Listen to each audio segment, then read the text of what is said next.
चीजों को देख रही है। भाजपा ने अपने संसाधनों का बेहतर इस्तेमाल किया और विपक्ष बिखरा रहा, पर विपक्ष मानने को तैयार नहीं। पर क्या श्रवण जी कोई और दृष्टि देख पा रहे हैं विपक्ष की हार में, या विपक्ष का इस हार के कारणों को लेकर जो बयान आ रहे हैं वो श्रवण जी को और निराश कर रहे हैं? समस्या की जड़ में जाना है, ये शाखाओं में, पत्तों में, टहनियों में छुपकर अपनी इज्जत बचाने की कोशिश कर रहे हैं। क्या कहते हैं श्रवण जी? नहीं, आपका सवाल नहीं समझा मैं, क्या आप जानना चाहते हैं? जानने ये चाहता हूं कि विपक्ष क्यों हारा। इसलिए आ रहा कि बिहार के चुनाव पर डाका डाला गया, जी लूट लिया गया। जी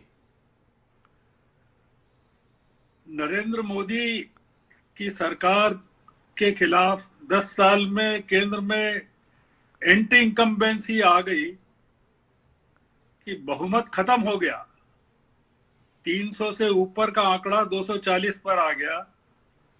400 की आशाएं पूरी तुषारापात हो गई और एक बहुत ही अक्षम और फिजिकली अनफिट और मेंटली अनस्टेबल चीफ मिनिस्टर को 20 साल बाद भी एंटी इनकम्बेंसी नहीं आई।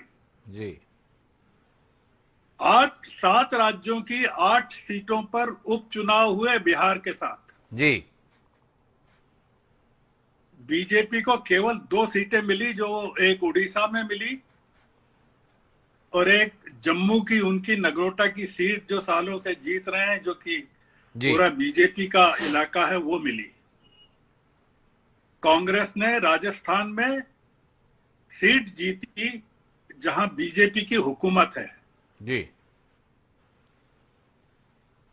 आप जो कह रहे हैं, लोगों के पास आंकड़े हैं कि कहां कितनी सीटों पर बेईमानी की गई, कितनी सीटों पर एसआईआर का असर हुआ। 202 में से 128 सीटों पर किस तरह से घपला हुआ। पिछली बार का आंकड़ा क्या था, कितनी सीटों से पिछली बार चुनाव हारी थी जनता दल, राष्ट्रीय जनता दल?